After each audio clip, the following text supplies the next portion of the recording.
नाज़रीन गिरामी अस्सलामु अलैकुम वरहमतुल्लाहि वबरकातुहू। सीधी बात के रूबरू प्रोग्राम में आप लोगों का इस्तकबाल है। नाज़रीन गिरामी, जैसा कि आप अहबाब जानते हैं, गुज़िश्ता 15 दिनों से सीधी बात की जानिब से आम इंतखाबात के सिलसिले में खुसूसी संजीदगी पैदा करने, उसकी अहमियत को बतलाने और फिर जो सूरत हाल भारत की है वो अक़लियतों के सामने रखने के लिए मुल्क भर के मुख्तलिफ़ तंजीमों से, उलमाए किराम से, दानिश्वरान से गुफ्तगू हो रही है। वो चाहे जमीयत उलमा के सदर मौलाना अरशद मदनी हों या मुस्लिम पर्सनल लॉ बोर्ड के सदर मौलाना सैफुल्लाह रहमानी साहब हों, और भी जो मशहूर उलमाए किराम हैं, उनकी अपील, उनकी आवाज़ आप तक पहुँचाई गई। और हमारे बेंगलुरु के मशहूर मारूफ उलमाए किराम से भी आपसे जो है बातें सामने लाई गई, अलग अलग नहज से, अलग अलग अंदाज में हम लोगों के सामने उसकी अहमियत सामने आई है। इस वक्त हमारी स्टूडियो में एक और अहम तरीन हमारे शहर बेंगलुरु की नहीं बल्कि कर्नाटक की मशहूर शख्सियत इस वक्त मौजूद है। इसलिए कि आप जानते हैं कि कर्नाटका में तमाम तंजीमें, तमाम मसालिक, सब लोग जो है मुत्तहिद होकर के गुज़िश्ता असम्बली इंतखाबात में जो मेहनतें हुई उसका नतीजा हमारे सामने है। इस बार के इंतखाबात में भी अल्हम्दुलिल्लाह, वैसे भी कर्नाटक में बहुत ज़्यादा इख्तिलाफात कुछ नहीं है। हर मैदान में तमाम मसालिक के जो है उलमाए किराम एक प्लेटफार्म में आकर के इत्तेहाद का मुजाहरा करते हैं। ऐसे में एक बहुत ही अहम तरीन शख्सियत आज पहली बार हमारी स्टूडियो में तशरीफ़ फरमा है, हज़रत मौलाना मोहम्मद जुल्फ़िकार रज़ा नूरी साहब। बेंगलुरु ही क्या पूरा कर्नाटका वाकिफ़ है मौलाना से कि मौलाना किस तरह इत्तेहाद का सबूत पेश करते हैं। तमाम उलमाए किराम से जो है मौलाना के राब्ते होते हैं और ख़तीब व इमाम हैं बिलाल मस्जिद, और बिलाल मस्जिद से बेंगलुरु में कौन ना वाकिफ़ है। वहाँ जो मदरसा चलता है उसके जो है मोहतमिम भी हैं और मरकज़ी हिलाल कमेटी कर्नाटक के रुकन भी हैं, और भी बहुत सारे तंजीमों से वाबस्ता हैं। इसकी तमहीद में, उसकी तफसीलात में मुझे जाना नहीं। मौलाना आपका बहुत बहुत शुक्रिया, आप तो तशरीफ़ लाए और हमें मौका दिया आपसे गुफ्तगू करने का। इस वक्त एक सिलसिला चल निकला है अल्हम्दुलिल्लाह। सीधी बात से जो है वो चाहे फ़ोन पर हो, बड़े बड़े उलमाए किराम जो है पूरी तरह से अपने पैगाम पहुँचाने में चाहता हूँ कि इस मरतबा आपकी जानिब से भी पहले तो मैं आपसे समझने की कोशिश करूँगा कि क्या सूरत हाल है कर्नाटक में। आप तो मैदानी सतह के आदमी हैं, अब मुख्तलिफ जो है वो सियासी कोऑर्डिनेशन मीटिंग में आप शामिल होते हैं, क्या लगता है, क्या महसूस होता है? अल्हम्दुलिल्लाह जी, पहले तो मैं आप हजरात और सीधी बात का शुक्रगुज़ार हूँ कि आप हजरात ने मुझे बुलाया और कुछ मशवरों के लिए आपने याद किया। और वैसे हम लोग वक़ूल कौलन सदीदा वाले हैं, सीधी बात करने वाले हैं, इसीलिए लोगों को गलत लगता है। कहावत है कि सीधा बोलना कड़वाहट महसूस होती है। अल्हम्दुलिल्लाह अभी हम जो रियासत कर्नाटक ही नहीं बल्कि हम साउथ के हालात को देख रहे हैं। हम अभी आंध्रा भी एक दौरा हुआ था, आंध्रा भी गए थे, तेलंगाना भी अभी 3 दिन पहले हम लोग पहुँचे थे। उसके बाद तमिलनाडु के भी हालात हम देख रहे हैं। अल्हम्दुलिल्लाह साउथ में अभी जो हालात हैं और पहले से भी यहाँ के हालात हैं कि यहाँ की जो कौम है वो तमाम ही अक़वाम, तमामी मज़ाहिब के लोग वो सेकुलर जहन रखते हैं, वो नफ़रत नहीं चाहते, वो आपस में मोहब्बत चाहते हैं। हाँ, कुछ दिन पहले हमारी रियासत कर्नाटक में बहुत सारे मसाइल लाकर खड़ा किए। जैसे आप भी जानते हैं कि हिजाब के मामले को लेकर पूरा एक अफरा तफरी का माहौल किया गया और उस चीज़ को लेकर पूरे मुल्क में फसाद कराने की साजिश की गई। ऐसी ज़बीहा का मामला लिया गया, ऐसे ही रिजर्वेशन का मामला लिया गया। रिजर्वेशन ख़त्म करने की बात कर्नाटक की होती है लेकिन पूरे मुल्क के स्टेज से उस बात को बोला जाता है। तो इससे पता ये चलता है कि ये एक रियासत या एक स्टेट की बात नहीं बल्कि पूरे मुल्क में फ़िरक़ा परस्ती को जन्म देने की बात की जाती है। तो यहाँ की आवाम ने, बिलखुसूस रियासत कर्नाटक के लोग जानते और पहचानते हैं कि सही कौन है और गलत कौन है। तो मुल्क है या कोई स्टेट हो या कोई शहर हो या कोई भी छोटी सी छोटी तंजीम हो, वो काम मोहब्बत से चलता है। छोटी तंजीम में भी अगर झगड़े फसाद होते हैं तो आप जानते हैं उनको अपनी चीज़ में कामयाबी नहीं मिल पाती है। तो ये तो मुल्क बहुत बड़ा है, रियासत बहुत बड़ी है, तो ये तमाम चीज़ें ये ज़ात और पात के नाम से नहीं चलती हैं, बल्कि मोहब्बत के नाम से।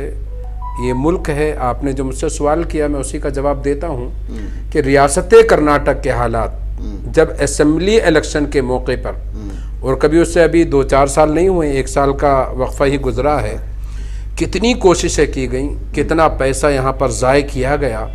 बल्कि हमने देखा कि मुल्क के प्रधानमंत्री आए तो इतना बड़ा जुलूस शहर बेंगलोर में निकाला गया जिसे पूरी दुनिया में दिखाया गया, लेकिन उससे भी रियासत कर्नाटक की आवाम पर कोई असर नहीं पड़ा। तो फूलों की बारिश नहीं होना चाहिए, बल्कि दिल की मोहब्बत की बारिश होनी चाहिए।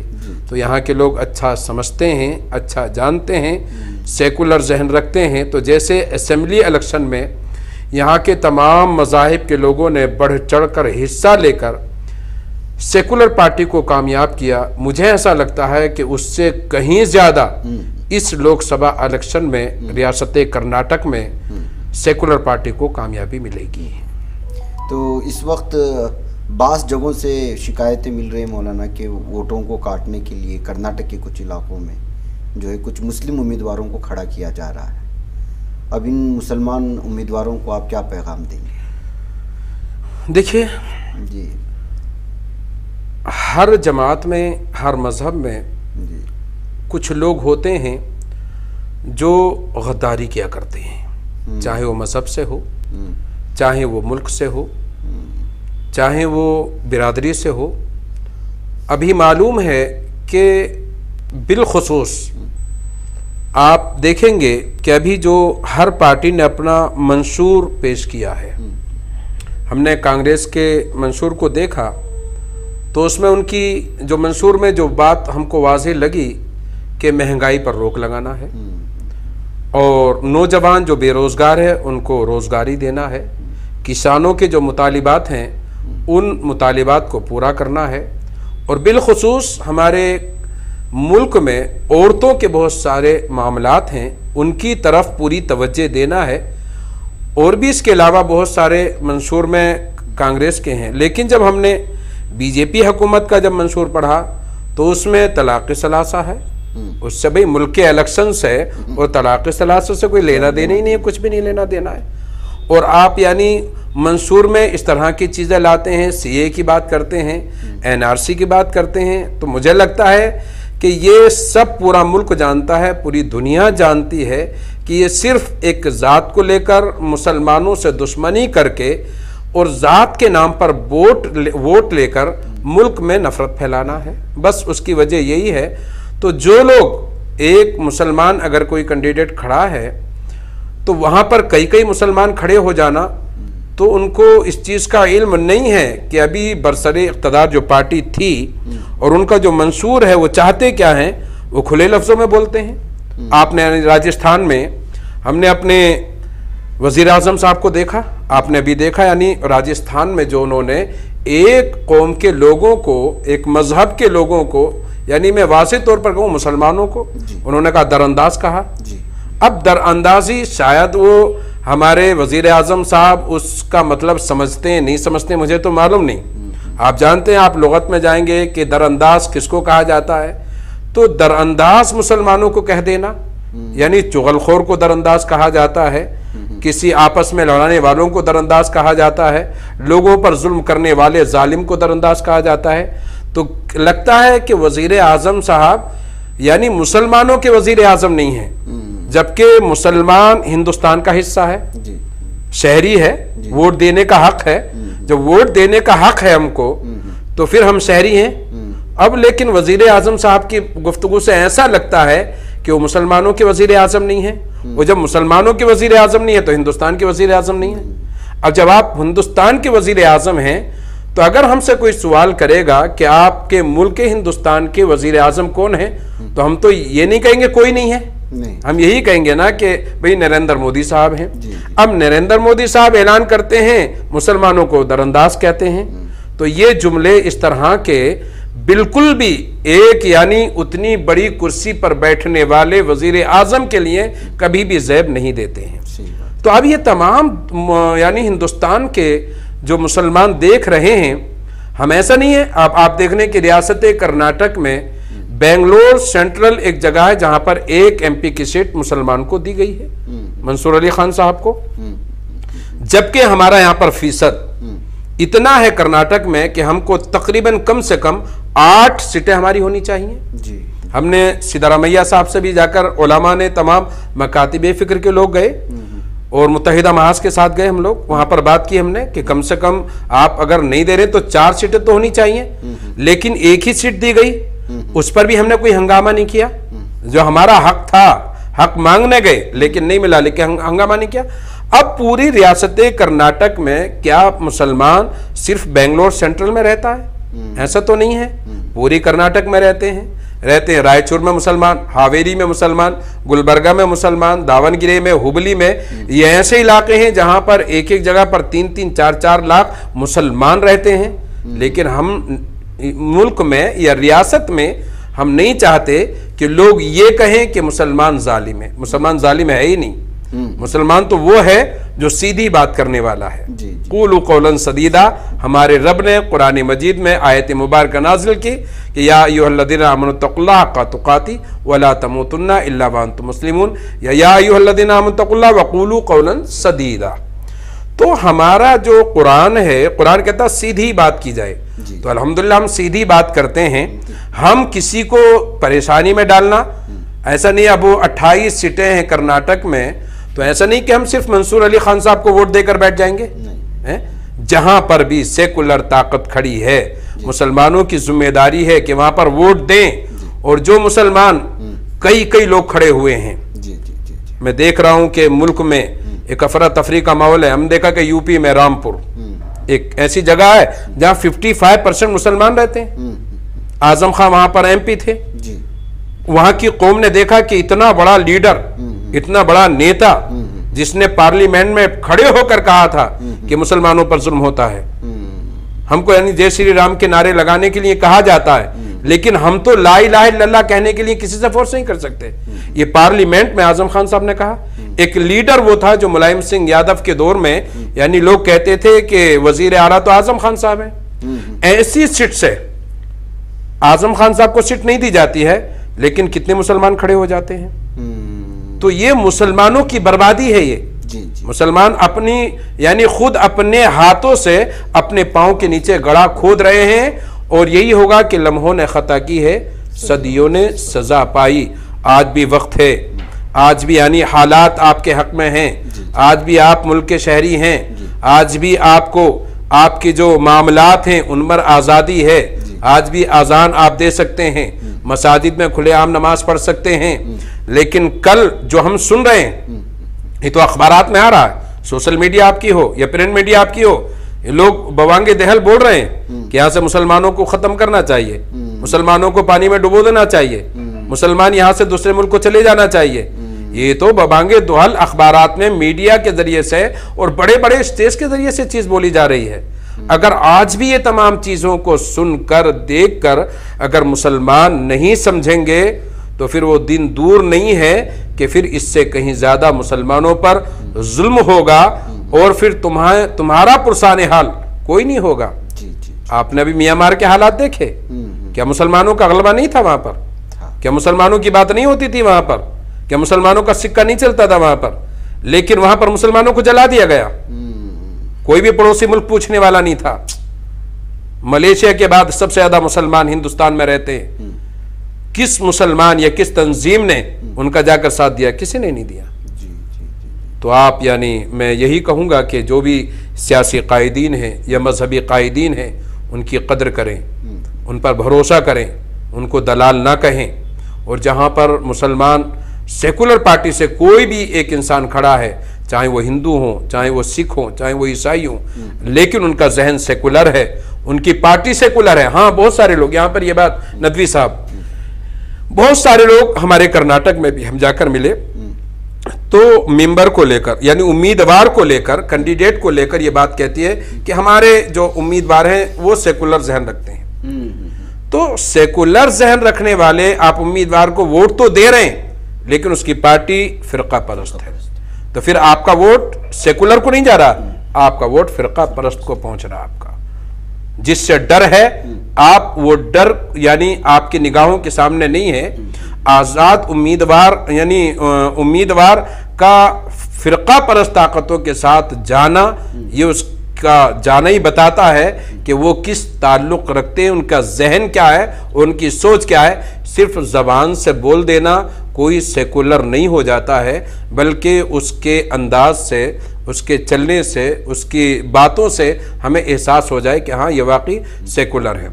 तो अगर कोई सेकुलर, अगर फिरका परस्त पार्टी की तरफ से अगर कोई सेकुलर उम्मीदवार आते हैं तो मैं कहूँगा कि उनको वोट देने से आपको कोई फ़ायदा हासिल नहीं होगा, आपका वोट हमारे मुखालिफत में जाएगा। सही बात है। तो ये तो एक अहम तरीन सवाल था। कर्नाटक में जो भी मुस्लिम उम्मीदवार जो इस वक्त वोट काटने के लिए खड़े किए जा रहे हैं, वो समझ ले मसला ज़ाती मफाद का नहीं है, इस वक्त पूरे कौम व मिल्लत का। मौलाना, इसके बावजूद जो है कुछ गैर संजीदगी पाई जा रही है मुसलमानों में। मैं आपसे दरख्वास्त करता हूँ कि कुछ अपील करें कि किस तरह 100% वोट होनी चाहिए। जी जी, मैं तमाम ही अपने ज़िम्मेदारान मसाजिद और तंजीमात बिलखुसूस अपने नौजवानों से, क्योंकि नौजवान इस मुल्क की या किसी जिस कौम के भी वो नौजवान रहते हैं, वो उनकी ताकत होते हैं, वो उनकी शान होते हैं, वो उनकी आन और बान हुआ करते हैं। नौजवानों के अंदर एक हौसला होता है। तो अल्हम्दुलिल्लाह हम जो देख रहे हैं कि अभी काफ़ी नौजवान आगे बढ़े हुए हैं। तो मैं उन नौजवानों के साथ साथ तमाम ही ज़िम्मेदारान से कहूँगा कि ये इलेक्शन का दिन हमें एक त्यौहार की तरह मनाना होगा। जैसे हम अपने त्यौहार ईद और बकरा ईद के मौके पर कई दिनों से तैयारी करते रहते हैं और कोई भी शायद यानी उस दिन सोता नहीं है, जबकि नमाज फजर में हमारी मसाजिद खामोश नज़र आती हैं, लोग मुसल्ली नहीं रहते हैं, लेकिन उन दिनों में मसाजिद भरी रहती हैं, ईदगाहें भर जाती हैं, पूरी मस्जिदों में ईद की नमाज होती है। तो उसी तरीके से हमें ये कौमी त्यौहार मनाएं और कौमी त्यौहार के मनाने के साथ साथ हमारी ये जिम्मेदारी है कि हम किसी भी तरीके से हम निकलें। और अभी जो हमारे यहाँ 26 अप्रैल को इलेक्शन है बेंगलोर की 14 सीटों पर रियासत कर्नाटक की, तो उस दिन जुमा का दिन भी है।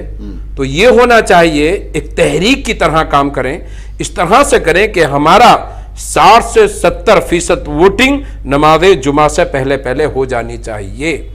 और नमाज जुमा में भी मैं खुतबा से मैं गुजारिश करूँगा कि उर्दू खुतबा देना कोई ज़रूरी फ़र्ज़ वाजिब नहीं है। उस दिन अरबी खुतबा हो जाए, नमाज हो जाए, और थोड़ा बहुत अगर आप जो वक्त मुतय्यन रहता है मसाजिद में, तो उस वक्त पर अगर नमाज उसी वक्त पर पढ़नी है तो फिर वोट की अहमियत व इफ़ादियत पर कुछ तकरीर करें, खिताब फरमाएं। दीगर चीज़ों से परहेज करते हुए एक तहरीक की तरह अगर आप उस दिन वोट की मुहिम अगर चलाएंगे तो हमें कामयाबी मिलेगी, हमें फ़ायदा पहुँचेगा। अभी मुत्तहिदा महाज की मीटिंग भी हो रही थी, वहीं से मैं यहाँ पर आया हूँ। वहाँ पर भी हुआ कि अगर किसी का वोटिंग लिस्ट में नाम नहीं है तो वो एक पर्ची में अपना नाम लिखें, वो अपना प्लाट नंबर वहाँ पर लिखें वो, और लिखकर जो उनका आईडी कार्ड है उसका नंबर भी लिखेंगे और पोलिंग बूथ पर वो जाएंगे तो उनको भी वोट डालने का हक होगा। जी जी जी, सही बात है। तो ये काम भी वो करें और जो बूढ़े हैं, जो बीमार हैं, उनको लेकर जाने की कोशिश करें। हरगिज़ ये ना सोचें कि हमारे एक वोट से क्या होगा। बहुत सारे अभी हमने देख रहा है कि कोई कहीं पर जा रहे हैं, कोई कहीं पर जा रहे हैं, छुट्टी मना रहे हैं। उम्राह की तरफ भी बहुत सारे लोग जा रहे हैं। उम्राह करना फ़र्ज़ नहीं है। इंसान पर ज़िंदगी में एक मरतबा हज करना फ़र्ज़ है। आप उम्राह के लिए जा रहे हैं और आप देख रहे हैं कि आपके पीछे कितना बड़ा खंजर लिए हुए फ़िरका परस्त ताकतें लगी हुई हैं, और ये खंजर अगर लग गया तो फिर इसको निकालना बड़ा मुश्किल होगा। तो इस चीज़ से भी परहेज़ करें। अभी उम्रा ना जाएं, ये आप पर वाजिब व फ़र्ज़ नहीं है आप पर, तो आप हरगिज़ उम्रा के लिए भी ना जाएं। अभी आप अपना वोट डालें और आप अपने घर का वोट डालें, सबसे पहली फुर्सत में डालें, और डालने के बाद अपने पड़ोस का ख्याल करें। पड़ोस का यही नहीं कि आपकी मुसलमान हैं तभी नहीं, बल्कि जो भी सेकुलर जहन रखते हैं, वो किसी भी मज़हब के मानने वाले हैं, तो आपको उनका वोट डालने की पूरी कोशिश, पूरी जिद्दोजहद आपके ऊपर ज़रूरी है।